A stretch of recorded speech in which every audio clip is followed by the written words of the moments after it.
A Werewolf Shifter Romance, written by Amelia Hart. Chapter 1. The Harvest Moon. The great hall of Blackridge Castle blazed with torchlight and laughter. Freya Caldwell kept her head down as she moved between the long wooden tables, refilling goblets of wine and clearing away half-eaten trenchers of roasted meat. The annual Harvest Festival brought out the best in some people and the worst in others. Tonight, judging by the raucous voices and crude jokes echoing off the stone walls, it brought out mostly the worst. She tucked a strand of blonde hair back under her simple linen cap and tried to make herself invisible. It was a skill she had perfected over the years. Omegas of low rank learned quickly that drawing attention rarely ended well, especially when nobles gathered to celebrate and drink themselves into stupor. "More wine here, girl," Lord Hadley barked, slamming his empty goblet against the table hard enough to rattle the plates. Freya hurried over with the pitcher, keeping her green eyes downcast as she poured. The amber liquid caught the firelight, swirling like liquid gold. She had nearly finished when Lady Hadley reached out and pinched her arm. "Clumsy thing," the woman sneered, though Freya had not spilled a single drop. "No wonder your own pack barely tolerates you." Freya bit the inside of her cheek and said nothing. Words were weapons in the hands of nobles.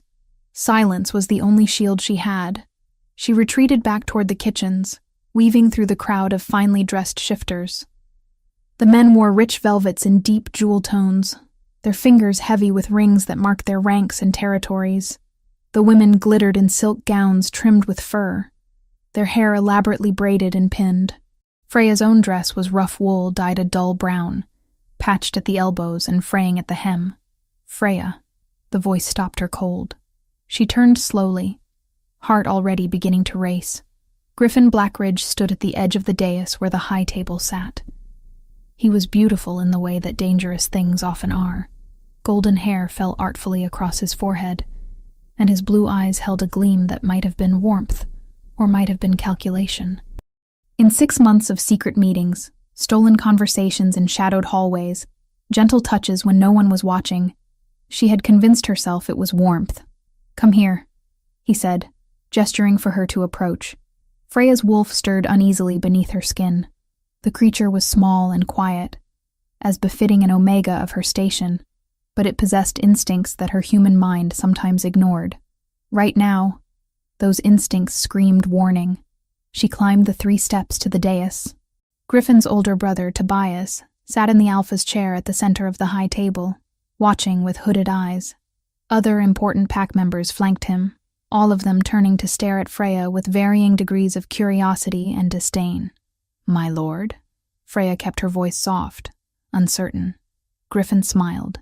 It was the same smile he had given her a week ago when he had found her in the herb garden and kissed her until her knees went weak. The same smile he had worn when he whispered that she was special, that rank did not matter, that he saw her in ways others never would. "I have an announcement to make," Griffin said, his voice carrying across the hall. Conversations began to die away as people turned to look. "One that concerns this woman." Freya's pulse thundered in her ears. Was he going to declare their courtship? It seemed impossible. He was the Alpha's brother, destined to be Beta, when Tobias formally took the position of pack leader. She was nobody, an orphaned omega with no family connections and no particular skills beyond what her grandmother had taught her before she died. But Griffin had sworn he did not care about such things. He had held her face between his palms and told her she was beautiful. He had traced the light freckles across her cheeks and called them constellations. "This woman," Griffin continued, gesturing to Freya with a casual wave of his hand, "has been a source of amusement to me these past months, a distraction during dull evenings. I wanted to thank her publicly for her service." The words took a moment to penetrate. When they did, Freya felt the ground shift beneath her feet. "You see," Griffin went on, his voice taking on a mocking edge that she had never heard directed at her before. "I needed to pass the time while negotiations were finalized with Lord Ashton regarding his daughter. And what better way than to see how far a desperate little omega would debase herself for a scrap of attention?" Laughter erupted from the crowd. Not polite chuckles, but genuine cruel mirth. Freya stood frozen, unable to process what was happening. Griffin turned to the archway that led to the private chambers. "My lady, if you would join us." A woman glided into the hall, and Freya's heart cracked down the middle. She was everything Freya was not. Tall and elegant, with raven black hair elaborately braided and woven with silver thread. Her gown was deep crimson silk that whispered against the floor as she walked. Diamonds glittered at her throat and wrists. "May I present Lady Isleen Ashton," Griffin announced, taking the woman's hand and raising it to his lips. "My betrothed." The hall exploded with cheers and applause. Nobles surged forward to offer congratulations. Through it all, Freya stood motionless on the dais, a statue carved from humiliation. Griffin turned back to her, and the warmth in his eyes had been replaced by something cold and amused. "Surely you did not think I would actually consider bonding with someone like you. You have no family, no rank, no dowry. You are not even attractive by conventional standards. What could you possibly offer?" Each word was a blade, precisely aimed and deeply cutting. Freya wanted to speak, to defend herself, to scream that he had been the one who pursued her, who sought her out, who made her believe. But her throat had closed around the words. Lady Isleen approached, her lovely face arranged in an expression of exaggerated pity. "Oh, you poor thing. Did you actually believe his pretty lies?" She clicked her tongue. How pathetic. The crowd laughed harder. Freya heard whispers rippling through the hall. Always knew she was delusional, grasping above her station. Did you see her face when he announced? Priceless. Freya's vision began to tunnel. She needed to leave, needed to run. But her feet would not move. Isleen picked up a goblet of wine from the table and examined it thoughtfully. Then, with deliberate slowness, she poured the entire contents over Freya's head. The cold liquid soaked through her hair and dress, staining the rough wool a darker brown. It dripped down her face, mixing with tears she had not realized were falling. "Oops," Isleen said sweetly. "How clumsy of me. But then, you are used to being treated like the servant you are, yes?" The laughter reached a crescendo. Freya's gaze swept across the high table, landing on Alpha Tobias. He sat in his ornate chair, one hand curled around his own wine goblet, watching the scene unfold with detached interest. When their eyes met, he raised the goblet slightly in a mocking salute and took a long drink. He would not stop this, would not intervene, would not protect one of his own pack members from public humiliation because it was politically convenient to allow it. Isleen's father controlled valuable trade routes and had promised military support. What was one lowly Omega's dignity compared to such alliances? Something broke inside Freya then. Not her spirit, but the fragile hope she had clung to that someday, somehow, she might matter to someone. She turned and walked down the steps of the dais. The crowd parted for her, still laughing, still jeering. Someone threw a piece of bread that struck her shoulder. Another voice called out a crude suggestion about what she might do to find a mate now. Freya kept walking. Through the hall, past the kitchens where the other servants pointedly looked away, through the small door that led to the gardens. Her feet moved of their own accord, carrying her across the courtyard and out through the gate in the outer wall. No one tried to stop her. She was not important enough to restrain. The forest beyond Blackridge territory beckoned with dark shadows and rustling leaves. Freya ran toward it, her wine-soaked dress clinging to her legs, her breath coming in ragged gasps that were half sobs. Branches caught at her hair and scratched her arms, but she did not slow until she reached the river that marked the eastern boundary. She collapsed beside the water, finally allowing the tears to come in full force. Great heaving sobs that tore from her chest and echoed through the trees. Her wolf howled inside her mind, a sound of pure anguish that no one else would hear. How had she been so foolish? Griffin had never hidden what he was. She had simply chosen not to see it, too desperate for affection to recognize manipulation.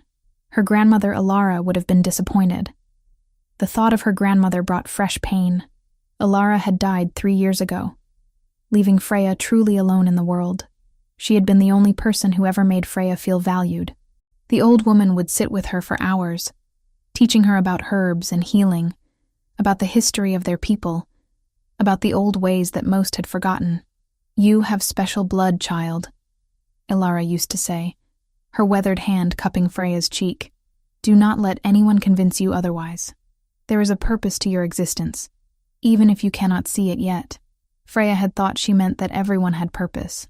Now, soaked in wine and humiliation beside a cold river, she wondered if the old woman had been trying to tell her something more specific, something important. But Alara had died before explaining, and Freya had been left to navigate the world alone. She splashed cold water on her face, washing away the wine and tears. Her reflection stared back at her from the dark surface.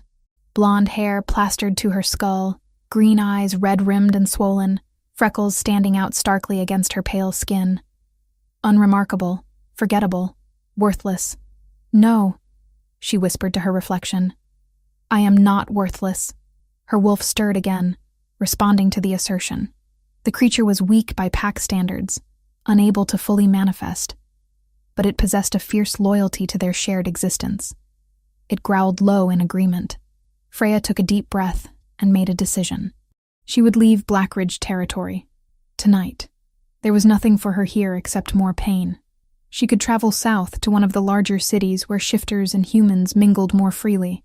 Perhaps she could find work as a healer, using the knowledge Alara had imparted. Perhaps she could build something new, where no one knew her as the pathetic Omega, who had been publicly rejected. She stood, ready to begin the long walk away from everything she had known. That was when the smell hit her. Blood. Fresh and copper-bright, mixed with something metallic that made her nose wrinkle. But beneath those scents lay something else entirely, something old and powerful that resonated in her bones. Her wolf, quiet and subdued just moments before, suddenly surged forward with startling intensity. The creature's reaction was primal and immediate, as if recognizing something it had been waiting for without knowing. Freya turned toward the source of the smell, deeper into the forest, away from Blackridge territory, and toward the unclaimed lands beyond. Every rational thought told her to run the other direction. Nothing good came from following strange scents into dark woods. But her wolf would not be denied. It pulled her forward with an insistence that bordered on desperation. She took one step, then another. The smell grew stronger. Somewhere ahead in the darkness, something waited. Something that her wolf recognized on an instinctual level, that transcended logic or caution. Freya walked into the shadows, leaving her old life behind with each step, though she did not yet know she would never return to it.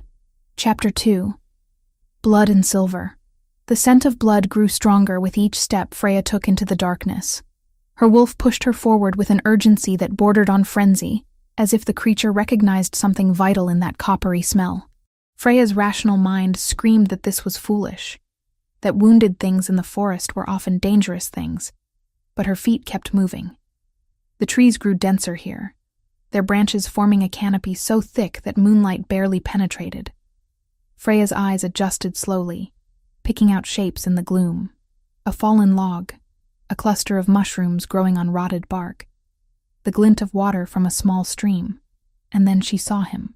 A man slumped against the thick trunk of an oak tree, his body angled awkwardly as if he had dragged himself there and collapsed. Dark stains covered his clothing, black in the dim light but unmistakably blood. His head hung forward, long black hair obscuring his face. Freya approached cautiously, her heart hammering. The man was large, powerfully built even in his injured state. His clothes, though torn and soaked with blood, were finely made. Black wool and leather, with intricate silver embroidery along the collar that caught what little light filtered through the leaves. Her breath caught when she recognized the pattern of that embroidery. A crowned wolf surrounded by stars. The symbol of the royal house. This was no ordinary shifter. This was someone connected to the Alpha King's court. Perhaps even someone important enough to be targeted for assassination. The man's head lifted slightly, and Freya found herself staring into eyes the color of molten silver. They fixed on her with startling intensity despite the obvious pain etched into his features. His face was all sharp angles and pale skin, with a neatly trimmed beard that framed a mouth pressed into a tight line. "Stay back," he rasped, his voice rough and commanding even in weakness. Not safe. Freya ignored the warning and dropped to her knees beside him. Now that she was closer, she could see the full extent of his injuries. Deep gashes across his chest and arms, the edges clean as if made by blades rather than claws. A particularly nasty wound in his side still bled sluggishly, soaking through the torn fabric of his shirt. "You need help," she said, already untying the small pouch at her belt where she kept basic supplies. Her grandmother had taught her to always carry certain herbs, certain tools. "How many attacked you?" "6. The man's silver eyes tracked her movements. "Mercenaries. Hired by someone who wants me dead." Freya pulled out a small bundle of dried yarrow and began crushing it between her fingers. "Where are your guards? Your pack? Dead or scattered?" He winced as she pressed the crushed herb against the wound in his side. "We were ambushed on the road. I managed to escape, but not without cost." The metallic scent she had noticed earlier was stronger now. Silver. Someone had used weapons forged with silver to ensure the wounds would not heal quickly. Against a normal shifter, such weapons were cruel. Against someone of high rank, they were strategic. "This will hurt," Freya warned, then packed more of the yarrow directly into the deepest gash. The man's jaw clenched, but he made no sound. His hand shot out, however, gripping her wrist with surprising strength. The moment his skin touched hers, something happened. A jolt of energy passed between them, sharp and electric. Freya gasped, her wolf suddenly surging forward with a force she had never experienced. The small, quiet creature that normally cowered in the back of her mind roared to life, pressing against her consciousness as if trying to reach through her skin to touch this man. His silver eyes widened fractionally. He felt it too, whatever this was. Freya pulled her hand back, heart racing. "I need to clean the wounds properly. There is a cave not far from here, one I used to hide in as a child. Can you walk? I can try." He shifted, attempting to stand, and immediately went pale. His hand pressed against his side, where blood continued to seep through the makeshift bandage. Freya ducked under his arm, bracing herself against his weight. He was heavy, solid muscle and bone, but she managed to get him upright. They stumbled together through the forest, following a path only Freya could see in the darkness. Her wolf guided her, lending strength she did not normally possess. The cave entrance was hidden behind a curtain of vines and overgrown ferns. Freya had discovered it years ago while fleeing from pack children who enjoyed tormenting the weak Omega girl. It had been her sanctuary then, and she prayed it would serve as one now. She eased the man down onto the dry stone floor just inside the entrance. The cave was small but deep, extending back into the hillside far enough that the rear chamber stayed dry even during heavy rains. Freya had stashed supplies here over the years. A flint and steel for starting fires, a few candles stolen from the castle stores, old blankets that smelled of mildew but would provide warmth. Working quickly, she lit one of the candles. Warm light flickered across the cave walls, illuminating the man's face properly for the first time. He was beautiful in a harsh, angular way. High cheekbones, a straight nose that had clearly been broken at least once, and healed slightly crooked. The beard covering his jaw was neatly trimmed despite the obvious trauma he had endured. But it was his eyes that held her attention. Silver gray and sharp, they watched her every movement with an intelligence that suggested he was cataloging everything about her. "What is your name?" he asked as she began cutting away the ruined fabric of his shirt. "Freya Caldwell." She did not ask his in return. If he wanted her to know, he would tell her. If he preferred to remain anonymous, that was his right. "You are from Blackridge Pack." It was not a question. He could probably scent it on her, the mark of her territory. "Yes." Freya focused on cleaning the wound in his chest, using water from her flask and strips torn from her own underskirt. The gashes were deep, but clean. If she could keep them from becoming infected and prevent excessive blood loss, he would heal. Eventually. "And you wandered this far from your territory alone at night. Because..." Freya's hands stilled. She could tell him the truth about Griffin and the humiliation and the desperate need to escape. But what would this stranger care about the petty cruelties of one low-ranking Omega? "I needed to clear my head," she said finally. "I smelled blood and followed it. Foolish." But his tone held a note of something that might have been approval. "Most would have run the other direction. Most have more sense than I do." Freya moved to examine the wound in his side, the worst of them all. The blade had gone deep, possibly nicking something vital. "This one needs proper stitching." I will have to go back to Blackridge to get supplies. No. His hand caught hers again, and again that strange current passed between them. Too dangerous. They may be watching the territory, waiting to see who comes seeking medical supplies. It would lead them here. He was right, of course. But without proper care, this wound could kill him through blood loss or infection. Freya sat back on her heels, thinking. Her grandmother had taught her many things about healing, including some of the old methods that did not require a healer's kit. I can use pine resin to seal it, she said slowly. It will hurt worse than stitches, but it will hold. The man studied her face for a long moment. Whatever he saw there must have satisfied him, because he nodded once. Do it. Freya left him propped against the cave wall, while she ventured back into the forest to find what she needed. Pine trees grew in abundance this far north, their sticky resin easy to collect if you knew where to look. She also gathered more yarrow, some comfrey for its healing properties, and a handful of willow bark that could be brewed into a tea to dull pain. By the time she returned, the man's eyes had closed. For a terrifying moment, she thought he had died, but then she saw the slight rise and fall of his chest. Unconscious then, perhaps better that way for what she was about to do. She built a small fire near the cave entrance, using dried moss and twigs as kindling. The pine resin needed to be heated until it became liquid and sticky. While it warmed, she brewed the willow bark tea and managed to get a few sips down the man's throat without fully waking him. The process of sealing the wound was brutal, even with the patient unconscious. Freya had to clean it again, pack it with crushed comfrey and yarrow, then pour the hot resin directly over it. The smell of burning flesh and pine filled the cave. The man's body jerked, a low groan escaping his throat, but he did not wake. When it was done, Freya collapsed beside him, shaking from exhaustion and the aftermath of fear. She had just treated wounds on the Alpha King himself, because there was no doubt now who he was. The royal symbols on his clothes, the aura of power that clung to him even injured and unconscious, the way her wolf had reacted to his presence. This was Magnus Valerius Stormborn, the Alpha King, ruler of all shifter territories.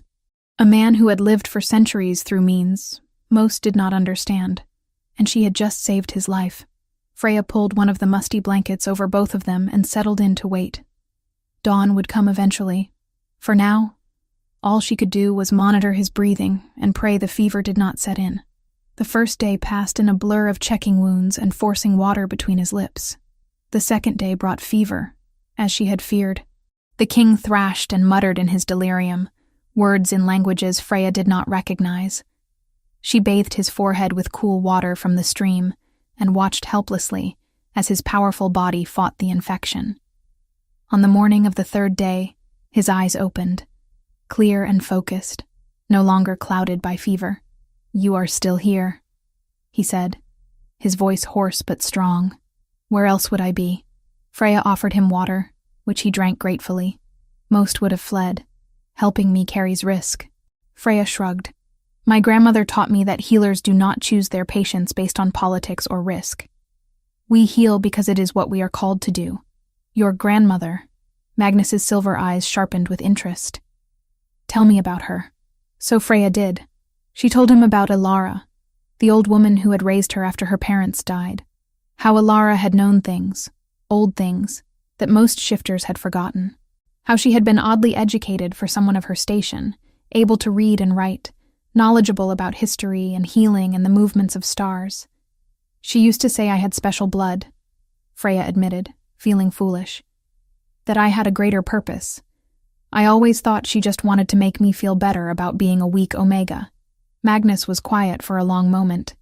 When he spoke, his words were careful. "What was her full name? Your grandmother?" "Ilara Caldwell. She died 3 years ago." Something flickered across the king's face, gone too quickly for Freya to identify. He shifted, testing his wounds, and seemed satisfied that they were healing properly. "You saved my life, Freya Caldwell," he said formally. "That is a debt I do not take lightly. I do not want payment." The words came out sharper than she intended. "I helped because you needed help. That is all." Before Magnus could respond, his head snapped toward the cave entrance. Every muscle in his body tensed. "Someone comes," he said quietly. "Pack." Freya smelled it a moment later. Multiple shifters, moving through the forest with purpose. Her heart leapt into her throat. Had Blackridge sent out a search party? Had someone seen her with the king? Magnus attempted to stand, swaying slightly. "Stay behind me." "You can barely walk," Freya protested. "And yet I am still more dangerous than whatever comes." There was no boast in his words, merely statement of fact. The footsteps grew closer. Then a voice called out, sharp with urgency. "My king! We have been searching for 3 days. Show yourself." Magnus relaxed fractionally. Oren. A man appeared at the cave entrance, tall and broad-shouldered with dark hair and eyes. He wore the same black and silver livery as Magnus, though his was intact and clean. Behind him came 4 more men, all armed, all radiating the controlled power of trained warriors. Oren's gaze swept the cave, landing on Freya with immediate suspicion. "Who is this?" "The woman who saved my life." Magnus's voice carried an edge of warning. "You will treat her with the respect such an act deserves." Oren's expression remained wary, but he inclined his head to Freya. "My lady." "She is no lady," Freya corrected quietly. "Just a healer who happened to be in the right place. Or the wrong place, depending on perspective," one of the other guards muttered. Magnus silenced him with a look. "Prepare a litter. I can walk, but not the distance back to the castle." He turned to Freya. "You will accompany us." It was not a request. Freya thought about refusing. But where would she go? Back to Blackridge, where everyone had witnessed her humiliation? South to the cities? Alone and unprotected? "Very well," she said. As the guards prepared to transport their king, Magnus caught her eye one last time. Something passed between them in that look. An acknowledgement of the strange connection neither could explain. Freya followed them out of the cave that had been her sanctuary, into a future she could not begin to predict. Chapter 3. Gilded Cage. The journey back to Ravenmoor took 5 days. Freya rode in a covered wagon with cushioned seats, a luxury she had never experienced. The royal guards maintained a respectful distance, but their presence was constant, a reminder that she was not traveling of her own free will. Magnus had left the morning after Oren's arrival, carried on a litter by 4 strong men. Before departing, he had approached Freya where she stood uncertainly beside the cave entrance. "You will be escorted to Ravenmoor," he said, his silver eyes intense despite the lingering pain from his injuries. "I am issuing a formal summons for you to attend court." Freya shook her head immediately. "That is not necessary, my lord. I only did what any healer would do. There is no debt between us." Nevertheless, Magnus stepped closer, close enough that she could smell the pine resin still clinging to his bandages, mixed with something deeper, something that made her wolf stir restlessly. "In 2 weeks' time, I am holding a festival, a celebration of the harvest, and an opportunity to choose my queen. You will attend." The words hit Freya with the force of a physical blow. "My lord, I cannot. I am not suited for such an event. I have no place among nobles and courtiers. That is not for you to decide." His voice held the weight of absolute authority. "The summons has been issued. Refusal would be seen as an insult to the crown." Freya wanted to argue further, to explain that returning to any sort of public gathering after what had happened at Blackridge would be torture. But one did not argue with the Alpha King. One obeyed or faced consequences. So she had nodded, swallowed her protests, and allowed herself to be placed in the wagon. The news of the royal summons reached Blackridge before Freya's escort even arrived to collect her meager possessions. She learned this from the tight-lipped anger on Alpha Tobias's face when he met the royal guards at the castle gates. "The Omega girl aided the king during his time of need," Oren explained formally. "His Majesty wishes to honor her service by inviting her to court." Tobias's jaw worked as if chewing on words he could not safely speak. Finally, he managed, "The honor is ours. Of course she may attend." Griffin appeared in the courtyard, drawn by the commotion. His blue eyes widened when he saw the royal livery, then narrowed with calculation when Oren mentioned Freya's name. "Freya Caldwell?" Griffin laughed, the sound sharp and mocking. "The little Omega who scrubs pots in our kitchens? She claims to have met the king? She did more than meet him." Oren's voice was cold. "She saved his life when others would have left him to die." The laughter died on Griffin's lips. He stared at Freya with an expression she could not quite decipher. Disbelief, certainly. But beneath it, something that might have been concern. Lady Aisling materialized at Griffin's elbow, her beautiful face arranged in lines of disdain. How convenient. A low-ranking nobody suddenly thrust into the king's notice. One wonders what methods she employed to capture such attention. The insinuation was clear. Freya felt heat rise in her cheeks but kept her gaze level. Let them think what they wanted. She knew the truth. The guards collected her few belongings from the servants' quarters where she had lived since her grandmother's death. A spare dress, a comb with missing teeth, the leather pouch containing her herbs and healing supplies. Everything she owned fit in a single cloth bag. When they departed Blackridge, Freya did not look back. Ravenmoor Castle rose from the landscape like a dark crown, built from black stone that seemed to absorb light rather than reflect it. The fortress dominated the surrounding countryside. Tall towers pierced the sky, their peaks lost in low-hanging clouds. Flags bearing the royal symbol snapped in the wind that perpetually swept across the high walls. Freya had never seen anything so grand or so intimidating. The wagon rolled through gates thick enough to withstand siege warfare and into a courtyard paved with smooth stone. Servants in royal livery rushed forward to assist her, their faces carefully neutral as they took in her worn dress and simple appearance. "This way, my lady," a woman with silver-streaked hair said, leading Freya through a doorway and up a winding staircase. "I am not a lady," Freya corrected quietly. The woman glanced back with an expression that might have been sympathy. "The king has declared you an honored guest. Therefore, you will be treated as such." The chambers they brought her to were larger than the entire servants' quarters at Blackridge. A 4-poster bed dominated one wall, its curtains deep blue velvet embroidered with silver thread. Thick rugs covered the stone floor. A window looked out over gardens where late-season roses still bloomed. "There are gowns in the wardrobe," the silver-haired woman explained. "His Majesty ordered them prepared for you. If they do not fit properly, seamstresses will make adjustments. Meals will be brought to you until you feel comfortable dining in the great hall." After the woman left, Freya stood in the center of the room and slowly turned, taking it all in. This could not be real. Any moment she would wake up in her narrow bed at Blackridge, this entire experience revealed as some fever dream. But the soft carpet beneath her feet was real. The sweet scent of roses drifting through the window was real.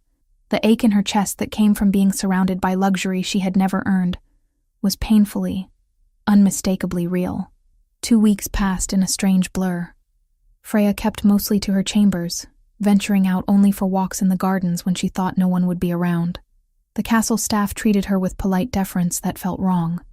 She was nobody. The daughter of nobody. Granddaughter of a woman who had hidden among commoners, for reasons Freya still did not understand. Magnus had not called for her. According to the hushed conversations Freya overheard, the king was recovering from his injuries and dealing with the investigation into who had ordered the ambush. Traitors had been found within his own council. Executions had been carried out. The royal court was in turmoil. Freya told herself she was relieved not to face him again. The strange connection she had felt in the cave, the way her wolf had responded to his presence, was surely just a result of the heightened emotions of the situation. Nothing more. She almost believed it. On the morning of the festival's first day, Freya woke to find her chambers invaded by a small army of servants. They drew a bath in a copper tub filled with hot water scented with lavender and rose petals. They washed her hair, working through the tangles with patient fingers. They dressed her in a gown of pale silver that made her green eyes seem to glow. "You look beautiful, my lady," the silver-haired woman said, pinning Freya's blonde hair into an elegant arrangement.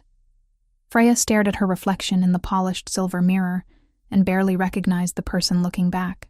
Beautiful felt like too strong a word, but she looked different, refined, almost like she belonged among the nobles who had begun arriving over the past week. The gardens had been transformed for the festival. Silk pavilions in jewel tones dotted the landscape. Musicians played instruments Freya had only heard from a distance. Tables groaned under the weight of food she could not name. And everywhere, beautiful women in stunning gowns moved through the crowd, each one clearly hoping to catch the king's eye. Freya counted at least 30 noble ladies, though there might have been more. They clustered in groups, eyeing each other with competitive calculation. A few glanced at Freya as she emerged into the gardens, their expressions dismissive once they assessed her low rank. "Well, well," the voice cut through the pleasant afternoon air. "Look who has risen above her station." Freya turned to find Lady Aisling approaching, Griffin at her side. The noblewoman wore crimson silk that matched her lips, her dark hair piled high and studded with rubies. Griffin looked uncomfortable in formal attire, his blue eyes cold. "Lady Aisling?" "Griffin." Freya kept her voice steady, though her heart had begun to race. Memories flooded back, wine soaking through her dress, laughter echoing off stone walls, the taste of humiliation sharp on her tongue. Her hands wanted to shake. Her breathing wanted to quicken. But she forced them steady through sheer will. She would not break. Not again. Not in front of them. "The king's little charity case," Aisling said, circling Freya slowly. "Tell me, what exactly did you do to earn such favor? I am sure everyone is curious." The insinuation hung in the air, ugly and deliberate. Several nearby nobles turned to listen, their interest piqued by potential scandal. "I helped someone who needed help," Freya replied calmly. "Nothing more. Nothing more." Griffin's laugh was harsh. "Come now, Freya. We all know what tricks desperate women employ. Did you seduce him while he was vulnerable? Did you offer yourself in exchange for a place at court?" The words should have wounded her. A month ago, they would have. But something had changed during those 3 days in the cave, watching over a wounded king who could have killed her with a thought, but chose to trust her instead. If you need to believe that to explain how a low-ranking Omega could matter to someone like the king, then believe it, Freya said. "Your assumptions reveal more about you than they do about me." Aisling's beautiful face twisted with anger. She stepped closer, her voice dropping to a venomous whisper. "You think this changes anything? You think some fancy clothes and a few weeks in a castle make you worthy? You are still the same pathetic creature we humiliated at the Harvest Festival. Everyone knows it. Soon the king will know it too." Freya held the woman's gaze without flinching. Inside, her wolf snarled defiance. Outside, she maintained perfect composure. "Is that all?" Freya asked quietly. The question seemed to infuriate Aisling more than any argument. Before she could respond, a hush fell over the gardens. Every head turned toward the castle entrance. Magnus Valerius Stormborn emerged into the afternoon sunlight. He wore black as always, but this time it was formal court attire. A long coat embroidered with silver thread over a silk shirt and tailored trousers. His dark hair had been pulled back from his face, revealing the sharp angles of his features. The neat beard framed his mouth, but it was his eyes that captured attention. Silver gray and piercing, they swept across the assembled nobles with the weight of absolute authority. Every shifter present felt the pull of his power. Alphas bowed their heads instinctively. Omegas dropped their gazes. Even Aisling took an involuntary step back. Magnus descended the stone steps with fluid grace, his injuries apparently healed. His gaze moved through the crowd, passing over the beautiful noble ladies in their jewel-toned gowns, the powerful alphas from distant territories, the assembled courtiers and guards. His silver eyes found Freya across the garden. For a moment that stretched impossibly long, they simply looked at each other. Freya felt that same electric current that had passed between them in the cave, stronger now, almost visible in the air between them. Then Magnus turned to address the crowd, and the moment broke. "Welcome," the king said, his voice carrying effortlessly across the space. "You honor me with your presence. Let the festival begin." The crowd erupted in cheers and applause. Musicians struck up a lively tune. Servants moved through the gardens with trays of wine and delicacies. Aisling grabbed Freya's arm, her nails digging in hard enough to bruise. "Stay away from him," she hissed. "You do not belong here." Freya pulled free and walked away without responding. Let Aisling threaten. Let Griffin mock. None of it mattered anymore. That evening, as twilight painted the sky purple and gold, a servant appeared at Freya's chambers with a message. The king requested her presence in his private study. Freya followed the servant through winding corridors and up stairs that seemed to climb endlessly. They stopped at a heavy wooden door, carved with intricate designs. The servant knocked once, then stepped aside. "Enter." Magnus called from within. The study was smaller than Freya expected, lined with shelves holding more books than she had ever seen in one place. A fire crackled in the hearth. Magnus stood by the window, a glass of dark liquid in his hand, staring out at the last rays of sunset. He turned when she entered, and Freya saw fatigue in the lines around his eyes. Being king carried weight that luxury could not ease. "You came," he said. "You summoned." "I obey." Freya remained near the door, uncertain. Magnus gestured to a chair near the fire. "Sit, please. We need to talk about something important." Freya sat, her hands folded in her lap. The silver gown whispered against the leather cushions. Magnus remained standing, studying her face with that same intensity he had shown in the cave. "I have lived a very long time, Freya. Centuries, though most do not know the true extent of it. In that time I have learned to recognize certain signs, certain markers that indicate bloodlines most believe extinct." Freya's pulse quickened. "My lord? Your grandmother." "Ilara Caldwell." Magnus set down his glass and moved closer. "That was not her birth name, was it?" "I do not know. She never spoke of her family. I believe she was born Ilara Silvercrest." Magnus paused, letting the name sink in. "A line of alphas that disappeared during the civil wars 3 generations past. A line thought destroyed." Freya shook her head slowly. "My grandmother was not an alpha. She lived among commoners. She worked as a midwife and healer. She hid." Magnus corrected, "as many did during those dark times. And when she had a daughter, and that daughter had you, the bloodline grew diluted, but did not disappear completely." "You are saying I have alpha blood?" The idea was absurd. "I am barely Omega. My wolf is small and weak." "Your wolf is suppressed." Magnus knelt before her chair so their eyes were level.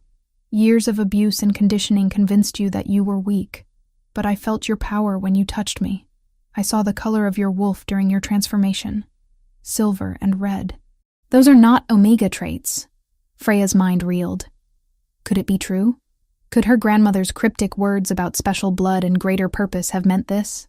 "I have set scholars researching the Caldwell and Silvercrest lines," Magnus continued. "But I already know what they will find. You are descended from alphas, Freya, whether you believe it or not, whether others see it or not. The power is there, buried but present." "Why are you telling me this?" Freya whispered. Magnus's silver eyes held hers. "Because what happens in the coming days will change both our lives. And you deserve to know the truth about who you are before you face what comes next." He stood and returned to the window, dismissing her with a gesture. Freya rose on unsteady legs and made her way back to her chambers. That night, she dreamed of her grandmother. Ilara stood in a forest glade, younger than Freya had ever seen her, wearing clothing that spoke of nobility long abandoned. In the dream, the old woman smiled and said, "I told you, child. Special blood. Now the world will finally see." Freya woke before dawn, her heart pounding, and wondered if the dream was memory or prophecy, or simply wishful thinking. Chapter 4. Trials of the Chosen. The first day of the festival dawned bright and cold. Freya woke to servants pulling back the heavy curtains in her chambers, letting pale autumn sunlight flood across the stone floor. The silver-haired woman appeared with her usual entourage of maids, carrying a gown of deep forest green that made Freya's breath catch. "The king has requested your participation in today's trials," the woman said gently, as the maids began preparing hot water for the bath. "All candidates will be tested." "I am not a candidate," Freya protested, though the words felt hollow even as she spoke them. "His Majesty believes otherwise." By the time they finished with her, Freya wore the green gown that brought out the gold flecks in her eyes. Her blonde hair had been braided and twisted into an elegant knot, with a few strands left loose to frame her face. When she looked at her reflection in the polished silver mirror, she barely recognized herself. The great hall buzzed with tension when Freya entered. Rows of benches faced a long table where several older shifters sat with parchment and quills. At the far end, Magnus's throne sat empty, waiting. Clustered to one side stood approximately 30 noble women, each dressed in silks and velvets that probably cost more than everything Freya had ever owned combined. Lady Iceline stood among them, resplendent in deep crimson. When she spotted Freya, Her beautiful mouth curved into something that was not quite a smile. Conversations died as more people noticed Freya's arrival. She felt the weight of their stares, measuring and dismissing her in the same breath. "Look who decided to play dress-up," someone murmured behind a lace fan. "Does she actually believe she has a chance?" Freya lifted her chin and found a place to stand near the back of the group of women. Her wolf stirred beneath her skin, not frightened but alert, aware of being watched by predators. Magnus entered through a side door, flanked by Orin and several advisors. He wore black as always, the silver embroidery at his collar catching the light. When he took his seat on the throne, every person in the hall felt the pull of his authority. Spines straightened. Breathing quieted. "Today we begin," Magnus said, his voice carrying easily through the space. "A series of trials. A queen must be more than ornamental. She must possess knowledge, wisdom, and strength. These qualities will be tested." Murmurs rippled through the assembled nobles. Some looked pleased by the announcement. Others, particularly a few of the older alphas, exchanged skeptical glances. "The first trial," one of the judges announced, standing, "will assess your knowledge of our history, laws, and customs." Servants moved among the women, distributing sheets of parchment and charcoal sticks. Freya accepted hers with fingers that trembled slightly. She hoped no one noticed. Additional sheets were handed out, these bearing the questions. Freya scanned them quickly, her heart sinking and then slowly rising again. They were not designed to humiliate. They asked about the founding of Valmont, the significance of certain shifter rituals, the legal rights of different ranks, proper responses to territorial disputes, questions that required actual knowledge, not just breeding or wealth. Freya thought of her grandmother, Ilara reading to her by candlelight. Old books spread across a scarred wooden table. The old woman's voice recounting histories most had forgotten, explaining the reasoning behind customs that had become rote. "Special blood," Ilara used to say. "Special purpose. Learn everything I teach you, child. One day you will understand why." Freya's charcoal began to move across the parchment. She wrote carefully, her script neat, though unadorned. She explained that the first Alpha King had united the scattered packs through a combination of strength and strategic marriages. She detailed the significance of the blood moon ritual. She outlined the rights that Omegas were supposed to possess under royal law, protections often ignored, but technically enforceable. Time passed in focused silence. When a bell rang to signal the end, Freya set down her charcoal with smudged fingers and aching shoulders. The judges collected the parchments and withdrew to confer. The hall erupted into nervous chatter. Freya stayed quiet, her hands folded in her lap, trying to calm her racing heart. Lady Aisling drifted closer, fanning herself with a painted silk fan. "Do not feel badly when your results are announced, Freya. No one expects a kitchen girl to understand such matters. Then they may be surprised." Freya replied quietly. Aisling's eyes narrowed. But before she could respond, one of the judges returned to the front. "Lady Aisling Ashton," he announced. 18 correct answers. Polite applause. Aisling curtsied with visible smugness. "Lady Marin Highfall." 16 correct. More applause. The pattern continued, names and numbers creating a rhythm. Most candidates scored between 14 and 19 correct answers. Freya's stomach knotted as the list grew shorter and her name remained unspoken. Freya Caldwell. The hall went perfectly still. 23 correct answers. A wave of shocked whispers crashed through the room. Impossible. She must have cheated somehow.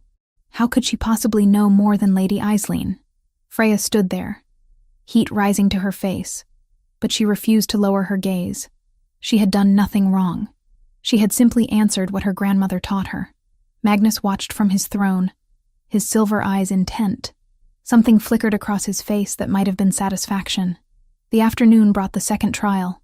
Freya stepped out into a courtyard where a large circle had been marked on packed earth. Nobles lined the edges, their breath misting in the cooling air. "This trial," an announcer called, "will demonstrate your connection to your wolves. Shift within the circle." Freya's mouth went dry. Public transformation. The thing she had avoided for years because it always brought mockery. One by one, the noblewomen were called forward. Each removed or loosened her gown, then shifted. Freya watched sleek wolves emerge. Chestnut, sable, silver gray, one particularly impressive white wolf from the northern territories that drew appreciative murmurs. Lady Aisling Ashton. Aisling glided to the circle's center with calculated grace. She slipped from her crimson gown and shifted smoothly into a lithe black wolf with amber eyes. The crowd murmured approval as she stalked the circle before shifting back. Freya Caldwell. The name hung in the cold air. Freya walked to the center, acutely aware of every eye on her. Her heart hammered so hard she thought everyone must hear it. Her wolf paced inside, nervous but present, waiting. She closed her eyes and reached inward. The shift began. Bones bent and reshaped, muscles twisting. For a terrible moment it caught, half complete, as if her body might refuse under the pressure of so many watching eyes. Then something gave way. She dropped to 4 paws. The world sharpened and tilted. Smells crashed into her with overwhelming intensity. Stone warmed by sun, perfume and sweat from the crowd. The distant metallic tang of weapons. Sound layered itself, vivid and precise. She padded forward, claws clicking softly against earth. Gasps rippled through the courtyard. Her coat was silver, not dull gray but bright as moonlight on snow, threaded with strands of red along her spine and tail that deepened to rust at her paws. Her eyes, when she turned her head, gleamed green gold and impossibly bright. Silver crest. Someone whispered, barely audible. That line was destroyed. It cannot be. Look at her. That is not Omega coloring. Freya completed one slow circuit of the circle, tail at neutral height. Not cowering, not boasting. Simply present. When she shifted back to human form, there was no applause. Only tense, humming silence broken by scattered whispers. Magnus stood now at the courtyard's edge, his silver eyes burning across the distance between them. He had suspected. He had known. And now everyone else could see it too. The rest of the day passed in elaborate displays. Archery exhibitions Freya was not asked to join. Riding demonstrations involving horses she had never learned to control with any skill. Songs and dances performed by trained entertainers. During an evening banquet, Freya found herself seated at a table with several lesser nobles who looked at her with open curiosity. Before the meal ended, a commotion near the main fountain drew everyone's attention. Freya rose with the others, moving through the crowd to see what had happened. As she passed near one of the decorative pools, someone bumped into her hard from behind. She stumbled forward, arms windmilling. The pool rushed up to meet her. Cold water closed over her head, soaking through the green gown instantly. She surfaced, sputtering, water streaming from her hair and dress. Laughter erupted around her. Lady Aisling stood at the pool's edge, her hand still raised from the push, her face arranged in mock innocence. "Oh, how clumsy of me. I did not see you there." Freya climbed out of the pool, water pouring from her ruined gown. Every eye in the garden was on her now. This was the moment they expected her to break. To cry or rage or flee in humiliation like she had at Blackridge. Instead, Freya wrung water from the hem of her dress with calm, deliberate movements. She smoothed back her soaked hair. Then she looked directly at Aisling and said, "It is only water. It will dry."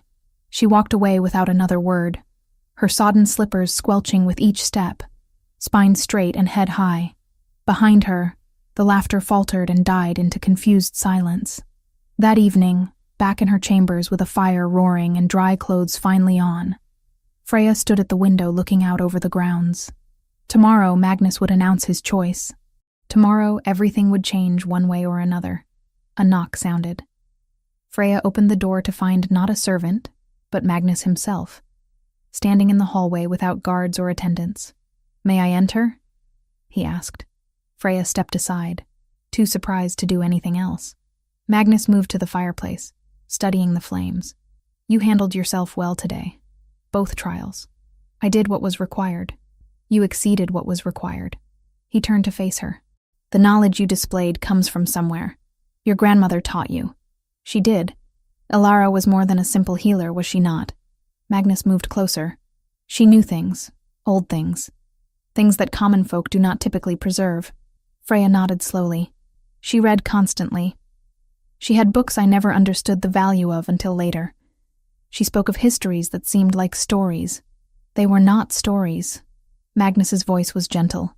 They were her own history. The history of the Silvercrest line. She was preparing you, Freya, even if she could not tell you everything before she died. Why? Freya whispered. Why hide? Why live among those who treated us as less than nothing?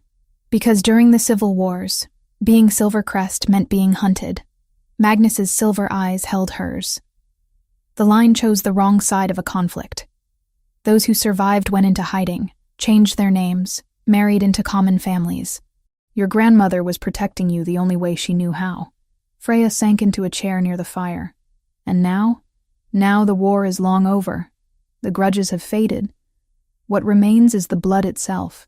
Magnus knelt before her chair, bringing himself to her eye level. You asked me once why I summoned you here. Why I insisted you participate. This is why. Because I recognized what others could not see. Because a kingdom needs a queen who understands what it means to be overlooked and underestimated. Who knows that power comes in forms beyond brute strength. You want me? Freya said slowly, not despite being low-ranked, but because of it. I want you because of who you are in totality. Magnus's voice dropped lower. The knowledge, the compassion, the quiet strength, the hidden bloodline that proves nothing is as simple as it seems. Tomorrow, when I announce my choice, there will be those who protest. Let them. They will accept what must be. And if I do not accept? Freya asked. Magnus studied her face for a long moment. Then I will release you from the summons. You may go where you wish, with resources to start anew.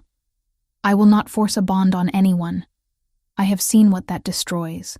He stood and moved toward the door, then paused. But before you decide, ask yourself this. Where do you truly wish to be? In obscurity, safe, but small? Or here, standing in the light despite the risk? He left before she could answer. Freya sat by the fire long into the night, watching flames consume log after log. Her grandmother's voice echoed in memory. Special blood, greater purpose. Tomorrow she would learn if that purpose was blessing or curse. Tomorrow the choice would no longer be theoretical. She finally slept near dawn, her dreams full of silver wolves and crimson gowns, and a throne that sat empty, waiting. Chapter 5. Crown under siege. The third morning after the trials dawned gray and tense. Magnus stood before the assembled court in the great hall, every noble and territorial alpha summoned to witness what tradition demanded. Freya waited in an antechamber, her hands steady despite the knowledge that beyond those doors, her entire future would be decided. The silver-haired attendant adjusted the pale blue gown Freya wore, simpler than the festival garments but elegant in its restraint. Are you ready, my lady? Freya nodded, though her stomach churned. Through the thick wooden door, she could hear Magnus's voice, strong and certain, addressing the crowd. I have chosen, the king said, and silence fell like a blade. Freya Caldwell, step forward. The doors opened. Every eye in the hall turned toward her. Freya walked the length of the room, her footsteps echoing against stone. She passed Lady Aisling, whose beautiful face had gone pale with fury. She passed Griffin, standing among the Blackridge delegation, his blue eyes wide with something between shock and calculation. Magnus descended from his throne to meet her halfway, a gesture that made several alphas murmur in surprise. Kings did not leave their seats for anyone. He extended his hand, and Freya placed hers in it, feeling the warmth of his palm against her cool fingers. I name Freya Caldwell as my chosen queen, Magnus announced to the assembled court.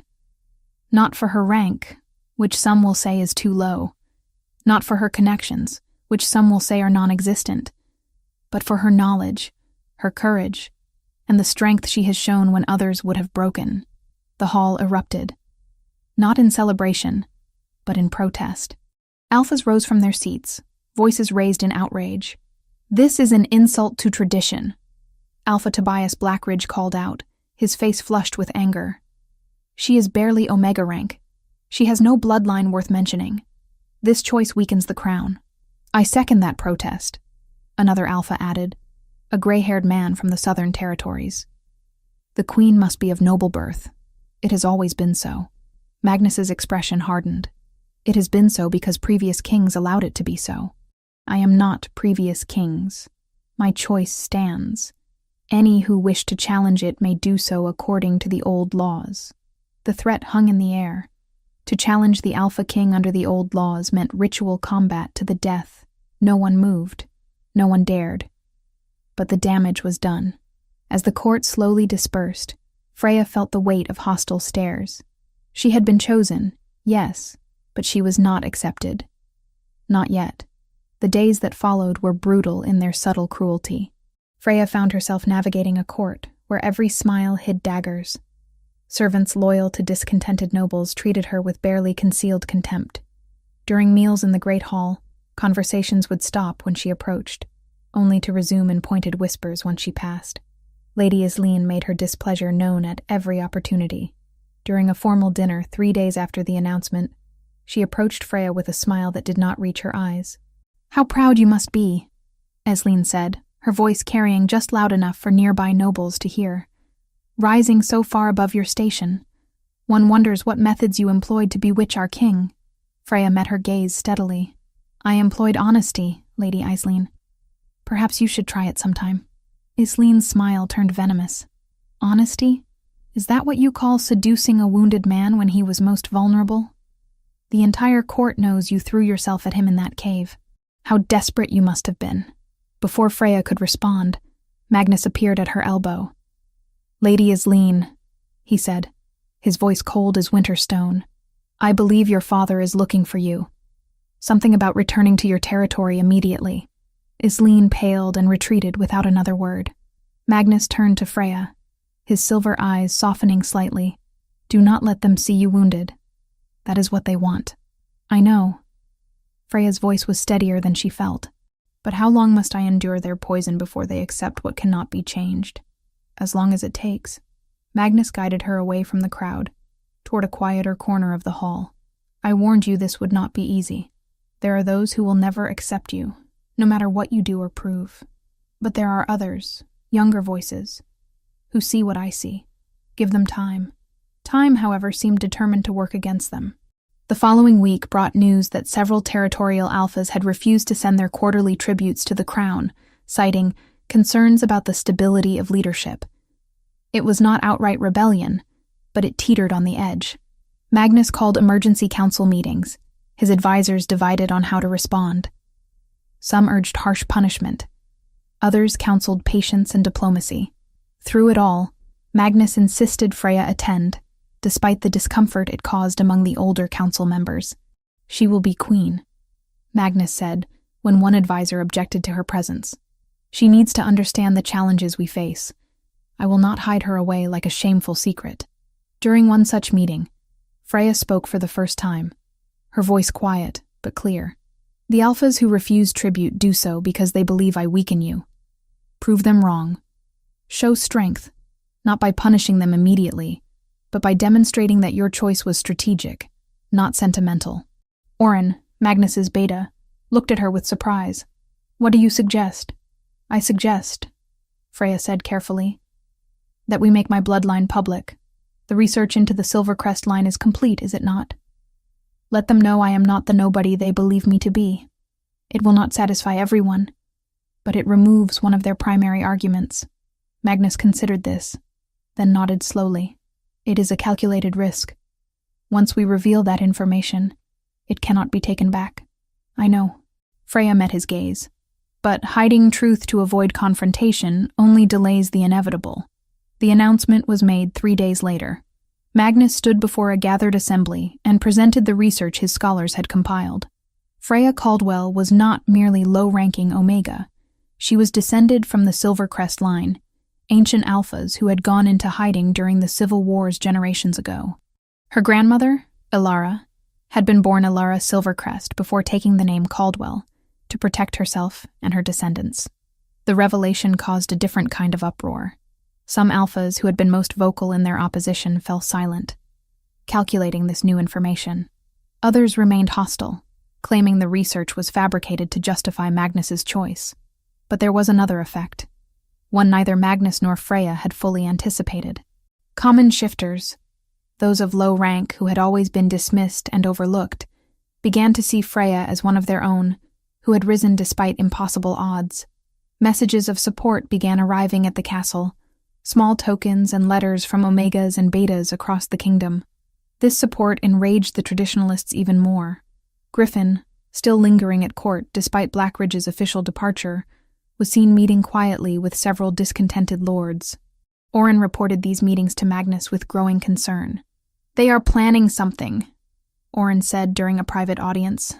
"I do not know what, but Griffin has been too active, too careful in his movements." Magnus's jaw tightened. "Have him watched. If he makes any move that suggests threat, I want to know immediately." The threat came sooner than expected. During a formal ceremony in the castle gardens, a servant delivered wine to Freya. She accepted it without thinking, raising the goblet to her lips. The scent hit her just before the liquid touched her tongue. Bitter and wrong, with an underlying sharpness that her grandmother had taught her to recognize. Bitter root. Deadly to shifters, if not treated immediately. Freya lowered the goblet without drinking and stood, her voice cutting through the pleasant conversation around her. "This wine is poisoned. Who prepared it?" The garden fell silent. Magnus was at her side in an instant, taking the goblet from her hand and smelling it himself. His face went deadly cold. "Guards," he commanded. "Seize every kitchen worker who had access to the wine stores. Now." The investigation was swift and brutal. Within hours, 3 servants had been arrested, their quarters searched. Evidence was found, bribes paid, instructions given in writing. The trail led directly back to House Pelham, one of the lords who had been most vocal in opposing Freya's selection. Lord Pelham was brought before Magnus in chains. The man sputtered protests, claiming ignorance, insisting his steward had acted without authorization. Magnus let him speak, his silver eyes cold and unforgiving. "Ignorance is not a defense," Magnus said when the lord finally fell silent. "Your house attempted to murder my chosen queen. Under pack law, that is treason. Your lands are forfeit. Your title is stripped. You and your immediate family are banished from this kingdom. You have until dawn to leave." The sentence was harsh, but legal. Pelham's protests echoed through the hall as guards dragged him away. The message to other conspirators was clear. Magnus would not tolerate threats to Freya. But the poison attempt had shaken something loose in Freya. That evening, she found Magnus in his private study, staring into the fire. "This will not stop," she said without preamble. "There will always be another plot, another attempt. How long before one succeeds?" Magnus turned to face her. "I will not let them succeed. You cannot protect me from everything." Freya moved closer. "I need to learn to protect myself. Train me. Teach me to fight, to recognize threats, to move through this court as more than just a target. You want to learn combat?" Magnus's eyebrows rose slightly. "I want to learn survival." Freya held his gaze. "I will not be a queen who cowers behind guards. If I am to stand beside you, I need to stand on my own strength first."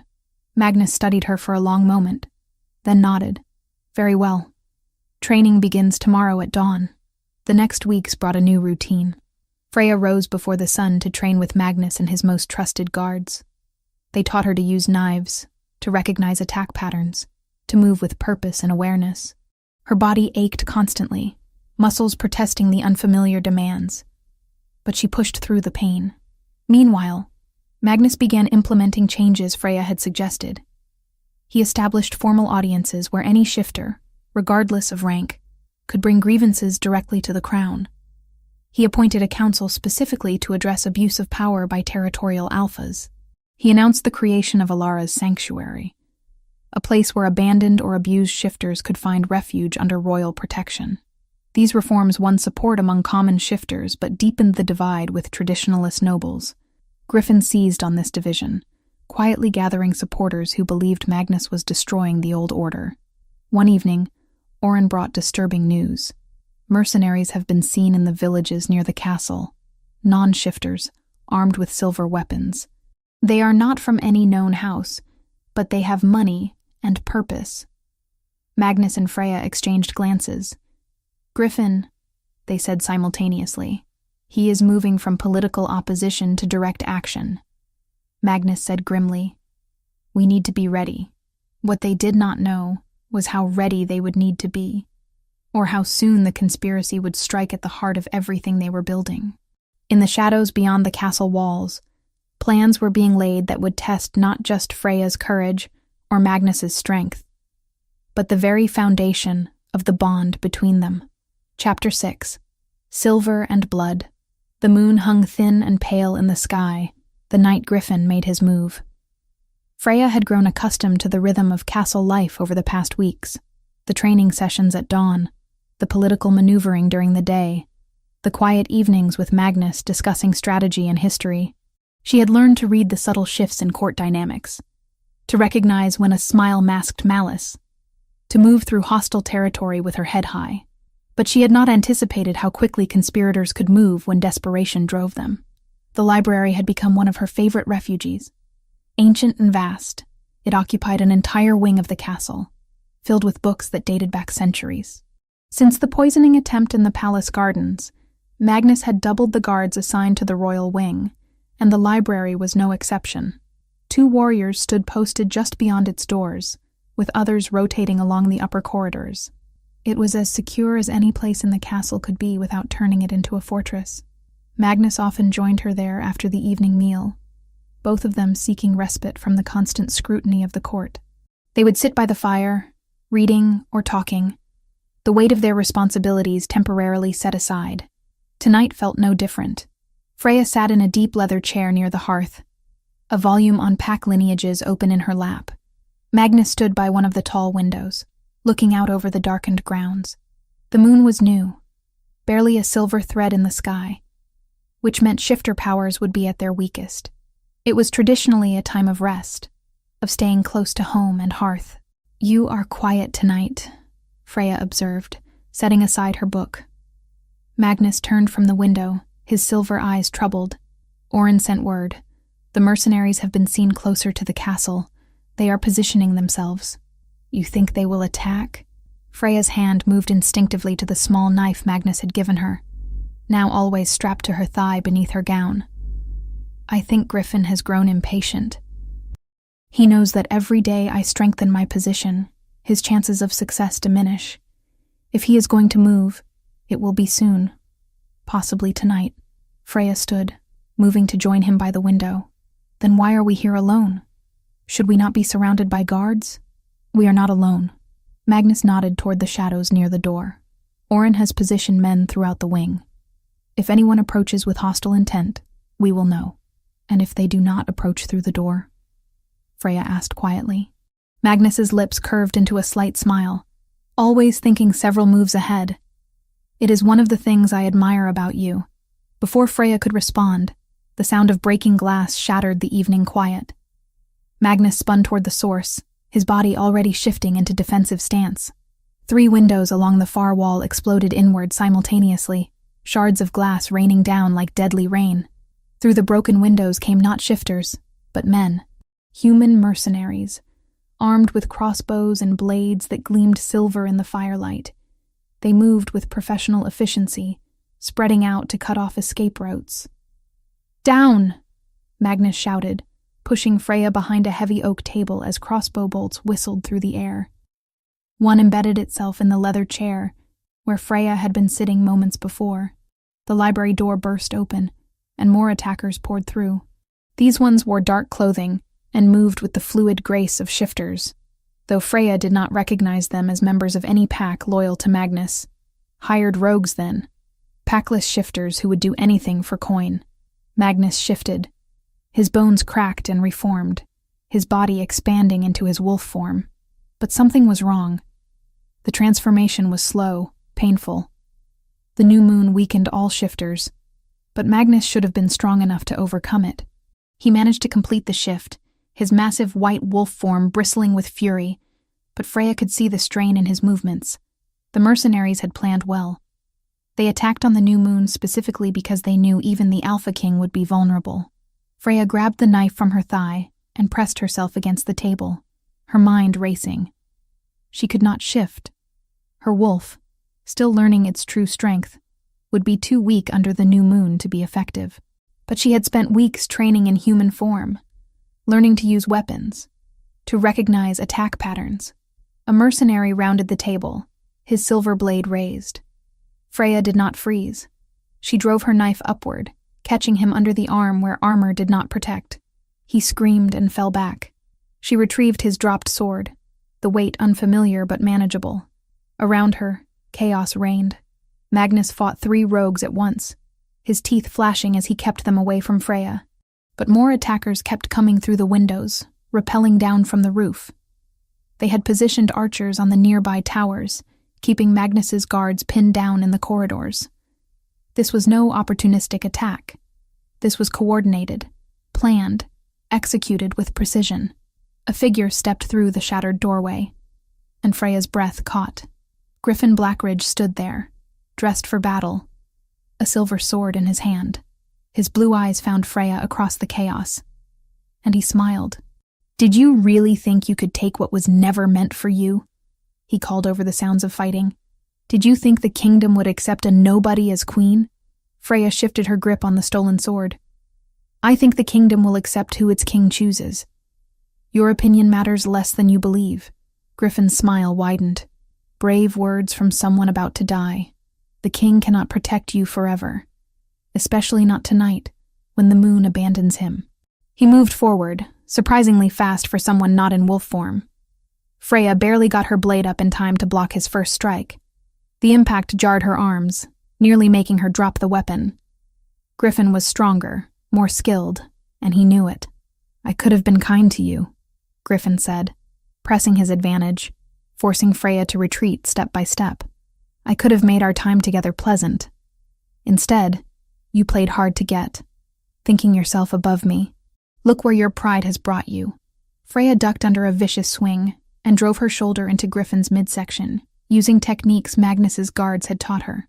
It bought her a moment's space, but Griffin recovered quickly.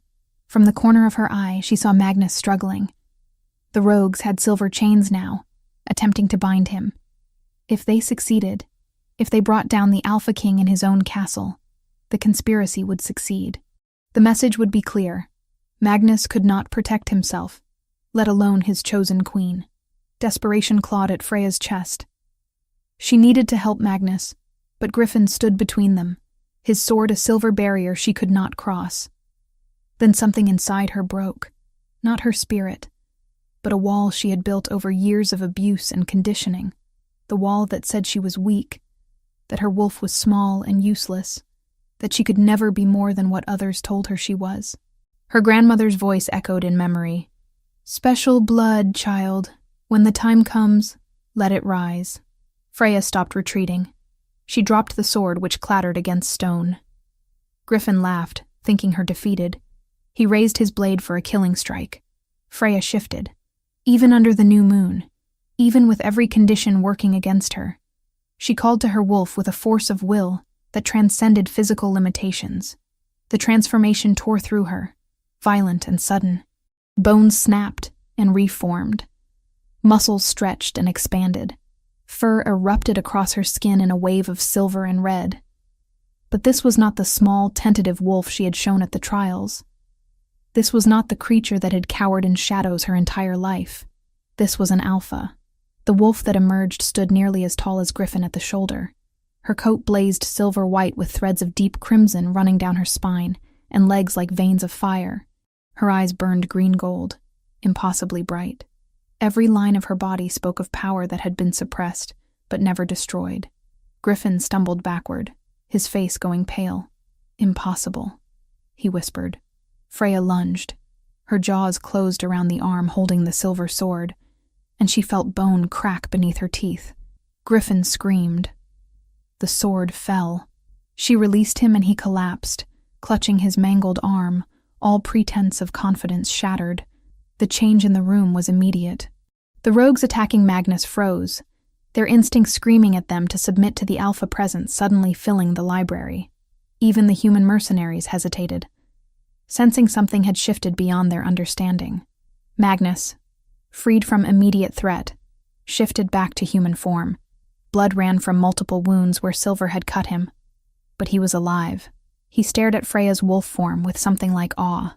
"I suspected," he said, his voice rough, but to see it confirmed, Orin burst through the door with a dozen royal guards. The fighting was brief now. The mercenaries, seeing their plan crumble and their employer broken, attempted to flee. Most were captured. The rogues submitted without further struggle, their wolf instincts overriding their hired loyalty. Freya shifted back to human form, her body aching from the forced transformation. She swayed, suddenly dizzy, and Magnus was there, catching her before she fell. "Easy," he murmured, wrapping his torn cloak around her. "That took more from you than you realize." "Griffin," Freya managed to say. "He organized this." "I know." Magnus's voice was cold as he looked at where Griffin lay, still clutching his ruined arm. "Take him to the dungeons and send for the healers. I want him alive for his trial." As guards hauled Griffin away, the man looked back at Freya with pure hatred in his eyes. "You are not what you pretend to be," he spat. "Freak. Abomination. The kingdom will never—" "Silence him," Magnus ordered, and a guard struck Griffin across the mouth. When the immediate chaos settled, and the library stood in ruins around them, Magnus pulled Freya closer, his hands gentle despite the violence that had just unfolded. "You saved both our lives tonight," he said quietly. "If you had not transformed, if you had remained bound by the limitations you believed defined you, we would both be dead." Freya looked around at the shattered windows, the blood-stained floor, the evidence of conspiracy and murder barely averted. "My grandmother knew," she said. "She must have known what I could become. That is why she taught me everything. Why she prepared me." "She knew," Magnus agreed. "And now the entire court will know. There is no hiding what you truly are. Not after tonight." Freya met his silver eyes. "I do not want to hide anymore." "Good." Magnus's mouth curved into a slight smile despite the blood and pain. "Because tomorrow, we announce what happened here. We let them see the evidence of Griffin's conspiracy, and we show them exactly what their future queen is capable of." Healers arrived to tend their wounds. The investigation began immediately, with guards questioning captured mercenaries and rogues. By dawn, a clear picture had emerged. Griffin had financed the attack through funds borrowed from Lords Stonemeyer and Ashton. Lady Isleen's involvement was circumstantial, but suggested. Tobias Blackridge, when questioned under oath, claimed ignorance of his brother's plans, though few believed him. The trials were swift. Griffin, confronted with evidence and the testimony of mercenaries eager to save their own lives, confessed to conspiracy to murder the Alpha King and his chosen queen. The sentence was banishment, the same Magnus had given Lord Pelham. Death in all but name for a shifter. As Magnus pronounced judgment in the Great Hall 2 days later, with Freya standing beside him and the entire court watching, Griffin's last words echoed through the space. "You think you have won," he said, his mangled arm bound and useless. "But there are others who think as I do. This is not over." "It is over for you," Magnus replied. "Guards, take him to the border. Let him see what mercy looks like." As Griffin was dragged away, Magnus turned to address the assembled court. "Let this serve as lesson. Conspiracy against the crown will not be tolerated. Threats to my queen will be met with the full force of royal justice. Any who believe they can act as Griffin did are welcome to try. I promise you will fail." The hall remained silent, but Freya sensed a shift. Fear, yes, but also a grudging respect. She had proven herself not through political maneuvering or bloodline alone, but through action. She had fought. She had survived. She had revealed power that could not be denied. That night, as Freya stood once more in the library, now repaired with new windows and fresh furnishings, Magnus joined her. "The formal union ceremony will be in 3 weeks," he said. "Enough time for your wounds to heal and for the court to process what happened. Are you ready?" Freya looked at him. This ancient king who had seen centuries pass, who carried the weight of a kingdom on his shoulders, who had chosen her, when every rational argument said he should not. "I am ready," she said, and for the first time since this began, she truly believed it. Chapter 7. Bound by Fire and Moon. The days leading to the formal union ceremony passed in careful preparation. The court, still reeling from Griffin's conspiracy and Freya's revealed power, watched with guarded attention as Magnus prepared to bind himself to a woman most had dismissed as unworthy mere weeks before. The date was set for the next full moon, when shifter bonds would be at their strongest. Tradition demanded the ceremony take place under moonlight, witnessed by representatives of every major pack in the kingdom.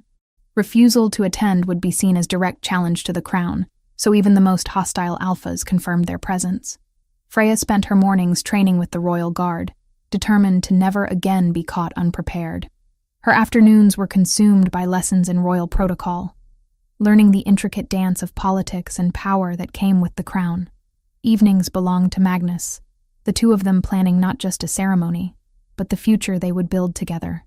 "There will be those who never accept you," Magnus said one night as they sat in his private chambers, maps of the kingdom spread before them. "No matter what you do or prove." "I know." Freya traced the borders of hostile territories with one finger. "But there are others who see change as necessary. The younger alphas, the common shifters who have suffered under the old ways. Those are the ones we build toward." Magnus smiled. "You think like a queen already." "I think like someone who has lived at the bottom of your hierarchy," Freya corrected gently. "I know what it is to be dismissed and underestimated. That knowledge is valuable." 3 days before the ceremony, a formal assembly was called. Every alpha of note crowded into the great hall for what tradition termed the trial of witness. It was an ancient practice, rarely used, where those who opposed a royal union could present their objections before the assembled court.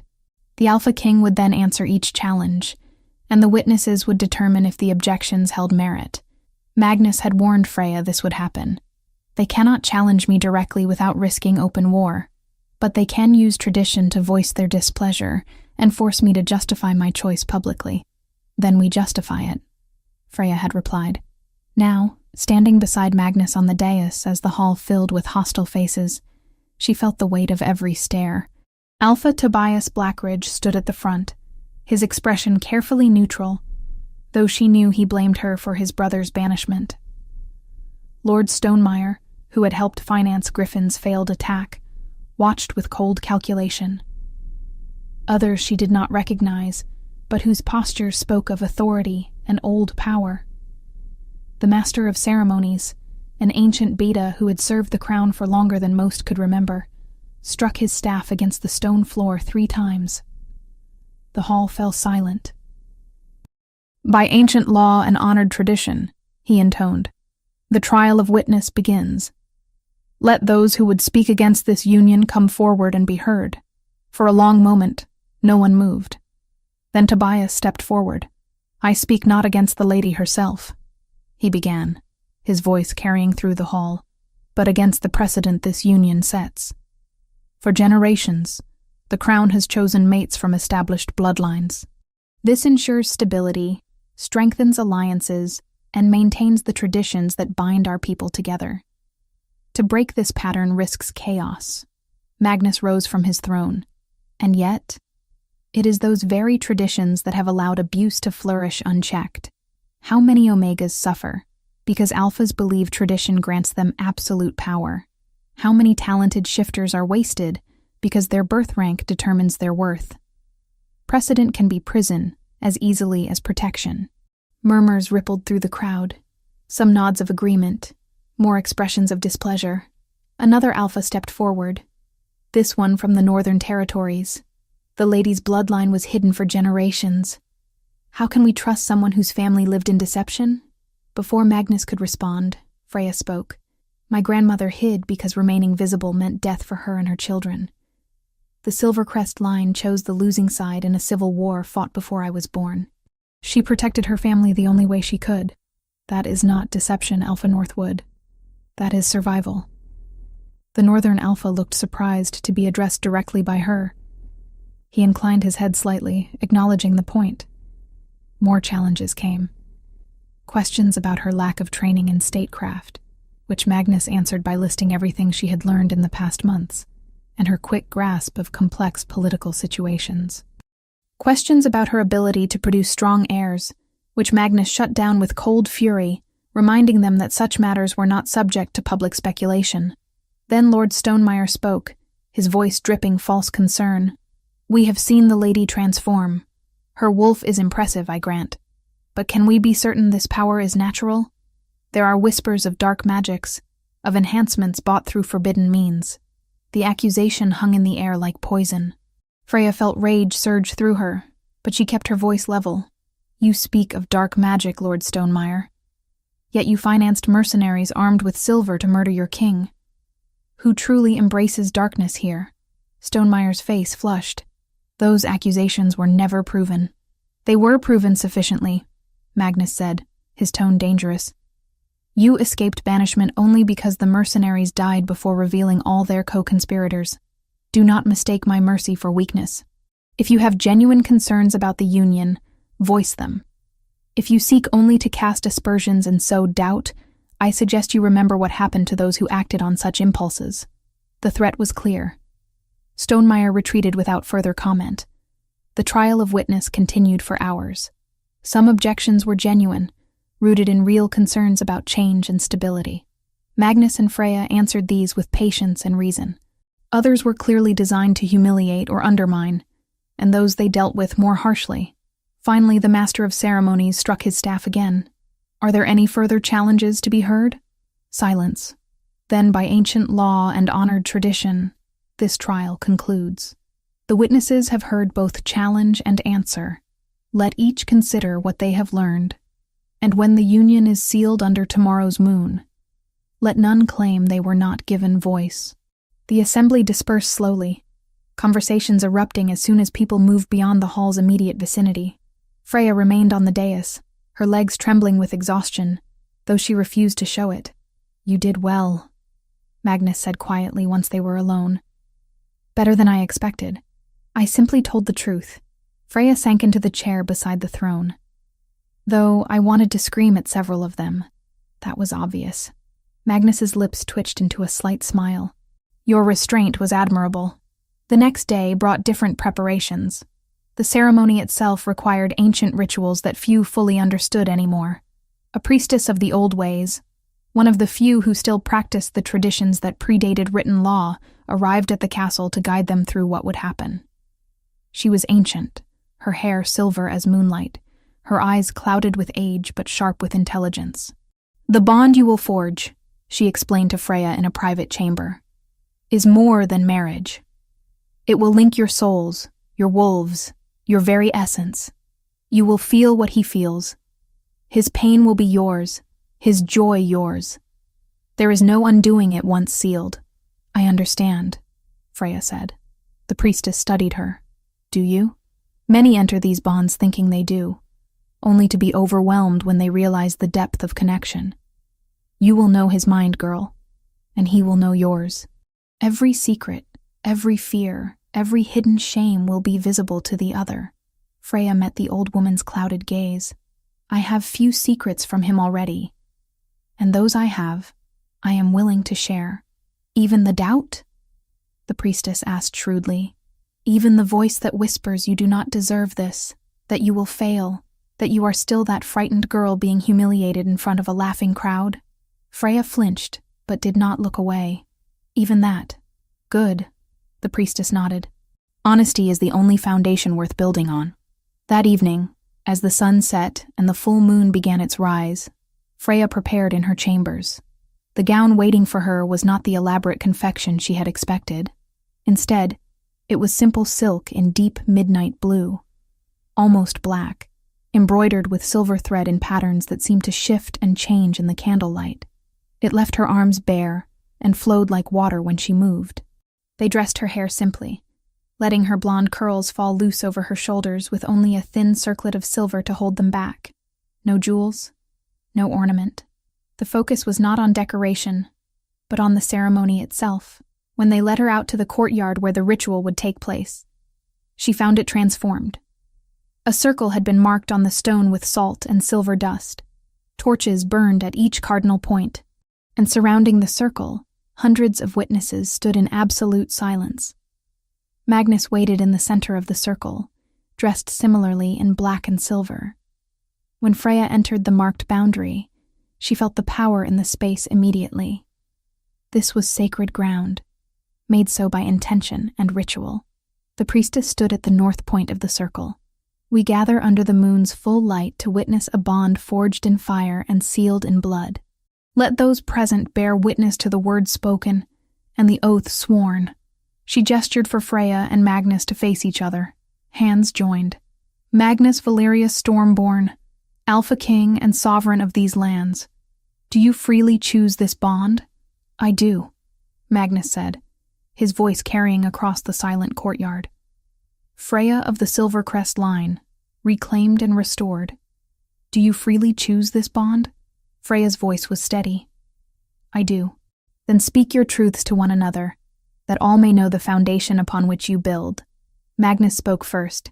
I choose you not for duty but for desire, not for political advantage but for the strength you show when the world demands you break. I have lived centuries, Freya. I have seen kingdoms rise and fall.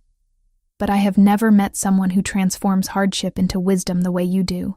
You make me want to be the king my people need, not just the one they fear. Several witnesses shifted uncomfortably at the admission of fear, but Magnus continued, I offer you my name, my power, my protection. I offer you my heart, which has been closed for longer than you have been alive, and I promise that I will stand with you against whatever comes, whether it wears the face of enemy or friend. Now, Freya spoke, her words coming from somewhere deep and true. I choose you not because you are king, but because you saw me when others looked through me. You recognized strength where others saw only weakness. You chose me when every rational argument said you should not. Her voice grew stronger. I offer you my loyalty, which has never been given lightly. I offer you my truth, even when it is difficult. I offer you my courage, learned through years of surviving what should have broken me, and I promise that I will grow into the queen this kingdom needs, not through pretending to be something I am not, but by becoming fully what I am. The priestess produced a silver blade, sharp and ancient. The bond requires blood to seal it, a mark to carry forward as proof and promise. She made small cuts on each of their palms. Magnus and Freya pressed their bleeding hands together, and Freya felt something surge between them, not just the physical warmth of shared blood, but something deeper, a connection that sang through her bones and settled into her soul. The priestess began to chant in a language Freya did not recognize, old words that seemed to make the moonlight itself grow brighter. She traced symbols in the air above their joined hands, and where her fingers moved, silver light followed. Then the priestess spoke in words they could understand. By blood and moon, by word and will, this bond is sealed. Let no force of nature or act of man break what is here made whole. The silver light flared, blinding and beautiful. Freya gasped as she felt Magnus's presence flood into her mind. Not his thoughts exactly, but his essence, his determination, his carefully hidden loneliness, his fierce protectiveness, his hope that maybe this time things would be different. And she knew he felt her too, her fear and courage existing side by side, her determination to prove worthy, her growing love, which she had not yet admitted even to herself. When the light faded, they were still standing together, hands joined and bleeding into each other. The priestess nodded once. It is done. The bond is sealed. Let all bear witness. The courtyard erupted not in celebration exactly, but in a kind of awed acknowledgement. Whatever personal feelings the witnesses held, they had just seen something ancient and powerful. To deny it now would be to deny what their own eyes and instincts confirmed. Magnus lifted Freya's hand to his lips and kissed her bleeding palm, then placed it against his chest where she could feel his heartbeat. My queen, he said softly. Freya reached up with her free hand and touched his face, the connection between them thrumming with new intensity. My king. The formal celebration that followed passed in a blur. Music and food and endless congratulations from people who mere weeks before had wanted her gone. But Freya barely registered any of it. She was too focused on the new awareness humming beneath her skin, the constant knowledge of Magnus's presence even when he moved across the room. Later, in the privacy of their shared chambers, Magnus pulled her close. "How does it feel?" he asked. "The bond? Like coming home," Freya said honestly. "Like finding something I did not know I was missing." Magnus kissed her forehead, then her lips, gentle at first, and then with growing intensity. When they finally pulled apart, he smiled. "You are mine now, bound by law and magic. No one can take you from me. And you are mine," Freya replied, matching his smile. "Which means you have inherited all the enemies I come with. I had plenty of those already." Magnus laughed, and through the bond, Freya felt his genuine amusement mixed with deep contentment. What are a few more?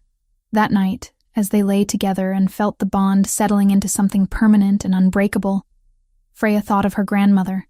Ilara had prepared her for this without either of them fully realizing it.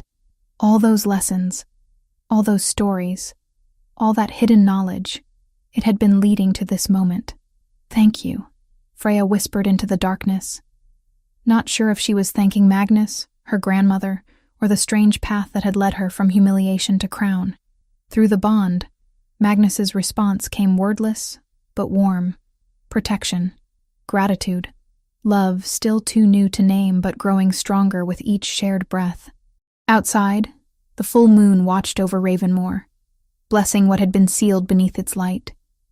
And somewhere beyond the castle walls, in scattered territories and hidden places, those who had opposed this union calculated their next moves. But for tonight, none of that mattered. Tonight, Freya was queen, not just by declaration, but by sacred bond, and whatever came next, she would face it with Magnus at her side, and a power within herself she was only beginning to understand. Chapter 8. The Queen's Realm. 10 months had passed since the union ceremony under the full moon. Ravenmoor Castle, which had felt cold and hostile when Freya first arrived, now carried a different energy. Not everyone loved her, some never would. But respect had replaced most of the open contempt. The changes she and Magnus had implemented together were beginning to reshape the kingdom in ways both subtle and profound. Freya stood in the council chamber, one hand resting on her swollen belly, the other gesturing toward a map spread across the table. 7 months pregnant with twins, as the royal healers had recently confirmed, the conception coming months after the ceremony itself, she still insisted on attending every important meeting.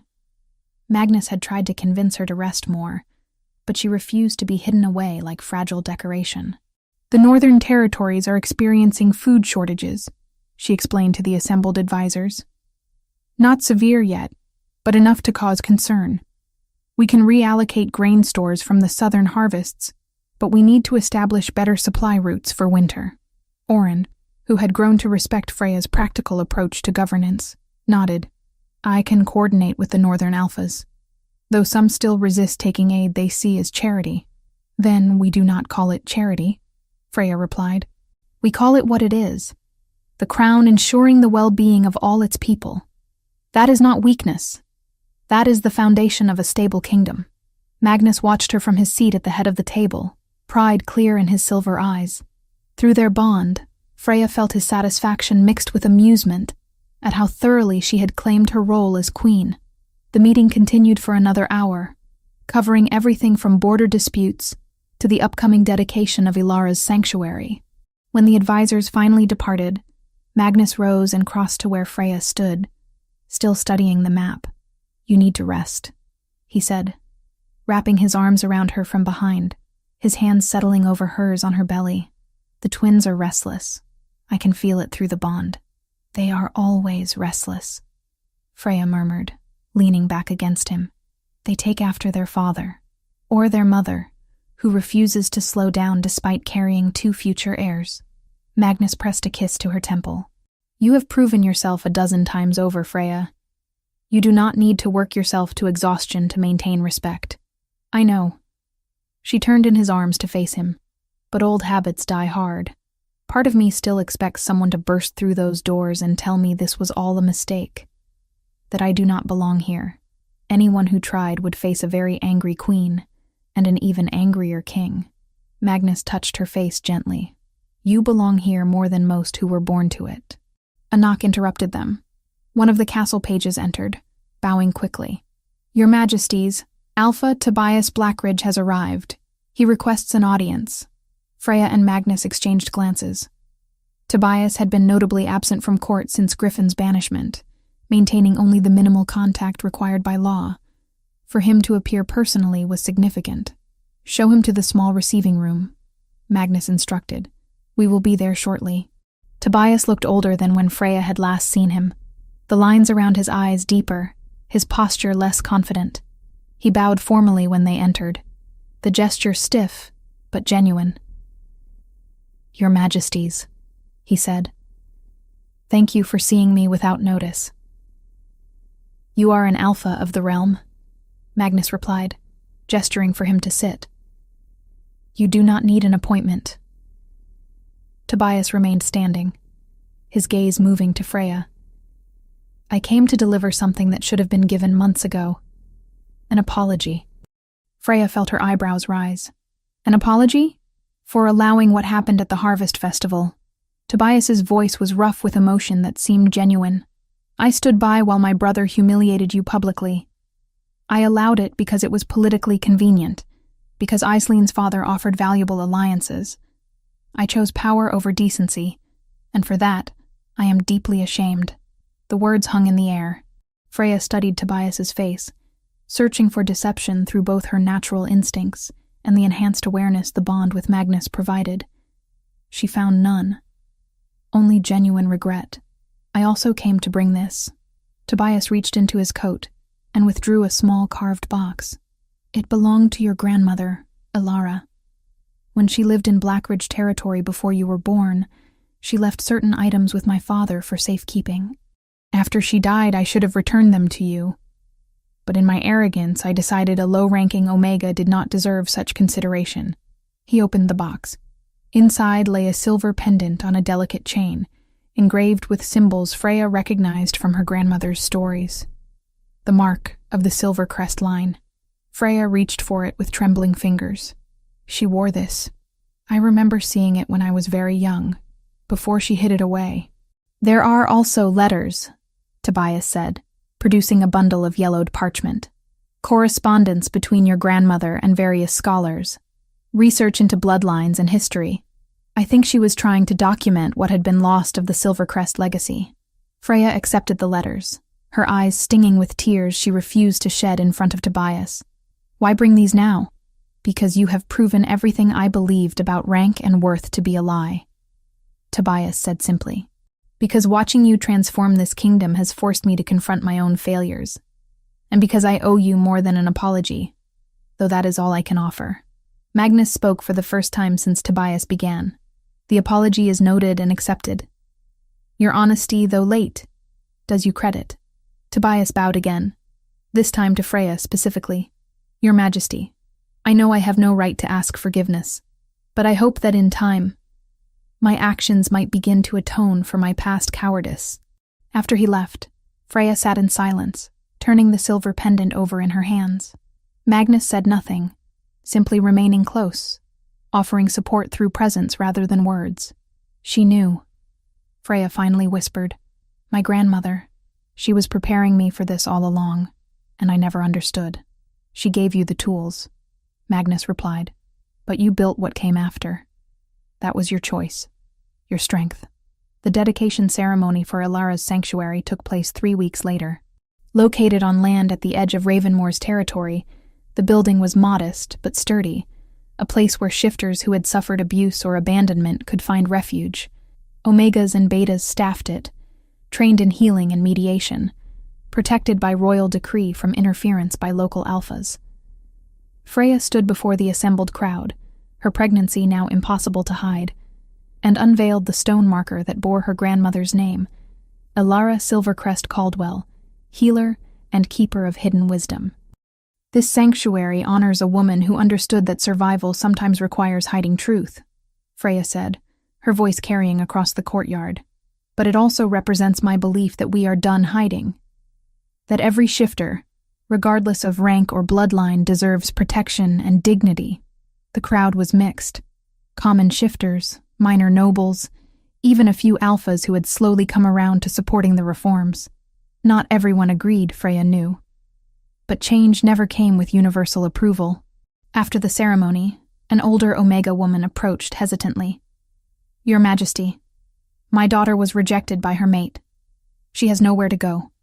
Will the sanctuary truly accept her?" "It will," Freya assured her. "That is precisely why it exists.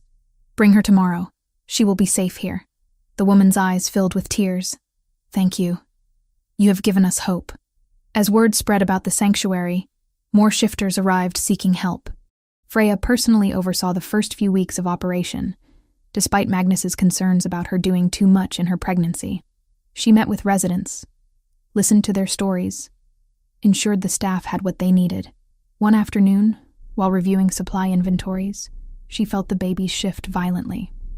Pain lanced through her belly, sharp and concerning. Magnus, in a meeting 3 floors away, felt it through the bond and arrived within moments, Orin and the royal healers close behind. "It is earlier than we would like," one healer said after examining her. "You are still some weeks from the due date, but the twins are strong. If they come now, they should survive." "They are not coming now," Freya said through gritted teeth. "I am not ready. I do not think they are asking permission," Magnus replied, but his attempt at humor was undercut by genuine worry bleeding through the bond. The labor lasted through the night and into the next day.